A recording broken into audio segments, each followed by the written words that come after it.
السلام علیکم ورحمۃ اللہ وبرکاتہ۔ درود پاک پڑھیں۔ اللہم صلی علی سیدنا شفیعنا حبیبنا مولانا محمد عدد ما فی علم اللہ صلاۃ دائمۃ بدوام ملک اللہ۔ قرآن کریم 19 پارہ سورۃ الشعراء رکوع نمبر 15 اور آیت نمبر 197 اللہ رب العالمین کا ارشاد عالی شان ہے، اولم یکن لہم آیۃ ان یعلمہ علماء بنی اسرائیل۔ یہ آیت مقدسہ نازل ہوئی ہے قرآن کریم میں اس موقع پر جب حضور صلی اللہ علیہ وآلہ وسلم نے اسلام کی بنیاد رکھی شہر مکہ میں، اور مکہ شہر کے لوگ اس بات کی تفتیش کے لیے یہ جو حضور صلی اللہ علیہ وسلم یہ کہتے کہ میں اللہ کا نبی ہوں، خدا وحدہ لا شریک کی طرف سے میں آیا ہوں، کتاب لایا ہوں، وہ سارے کے سارے تو جو مکہ میں تھے اس میں زیادہ تر وہ لوگ تھے جو بت پرستی میں لگ چکے تھے، مشرکین تھے۔ تو مشرکین مکہ نے چند معتمد لوگوں کو، اپنے معتمدین کو مدینہ منورہ بھیجا۔ وہاں یہودی رہا کرتے تھے، ان یہودیوں کے پاس شہر مکہ کے مشرکین نے کچھ لوگوں کو بھیجا کہ جاؤ اور یہودیوں سے معلوم کرو کہ جو تمہاری کتاب ہے توریت، کیا اس کتاب میں اللہ کے آخری نبی کی کچھ نشانی ہے نا؟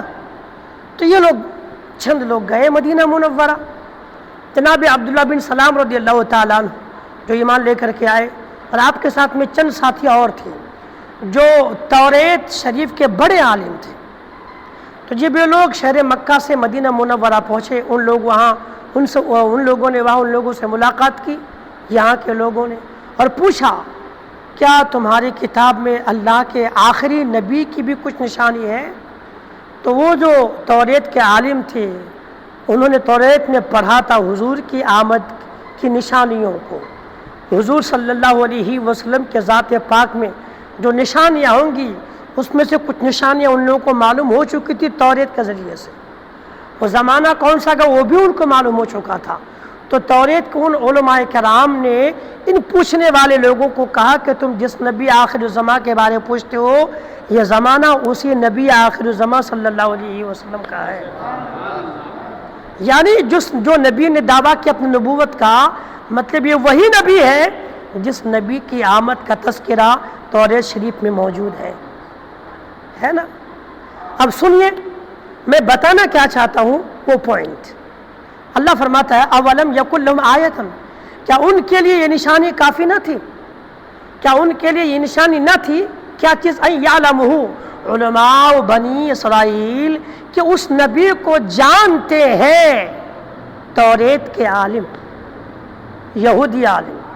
ان یعلمہ علماء بنی اسرائیل، کہ اس نبی آخر الزماں کو جانتے ہیں کون؟ بنی اسرائیل کے علماء یعنی یہودی عالم۔ یعنی اے مکہ کے لوگوں، تم نے جس نبی کی تحقیقات کے لیے کہ یہ آخری نبی ہے، اس معلومات کو مزید مضبوط کرنے کے لیے یا پھر یقین کے لیے تم نے جو معلومات حاصل کی، مگر پھر بھی اس نبی کی نشانیوں کو معلوم کرنے کے بعد تم اس نبی کو نہیں مانتے ہو، تو کیا ان علماء کرام بنی اسرائیل کے عالموں کا یہ کہنا تمہارے لیے نشانی نہیں تھی مگر تم نے نہیں مانا؟ بات یہاں کس چیز کی ہے؟ جو گفتگو چل رہی جو موضوع ہے وہ ہے علم کے تعلق سے۔ یہاں مراد جو میں بیان کرنا چاہتا ہوں، عالم دین کا مرتبہ، مقام، منصب، رتبہ کتنا بڑا ہے کہ اللہ تبارک و تعالیٰ نے بنی اسرائیل کے ان علماء کا جنہوں نے حق بیانے سے کام لیا تھا، قرآن کریم میں ان علماء کا ذکر کر دیا ہے۔ یعنی جس کو خدا علم دین سے نوازتا ہے پھر خداوند قدوس اسے بے شمار عزتوں سے مالا مال فرماتا ہے۔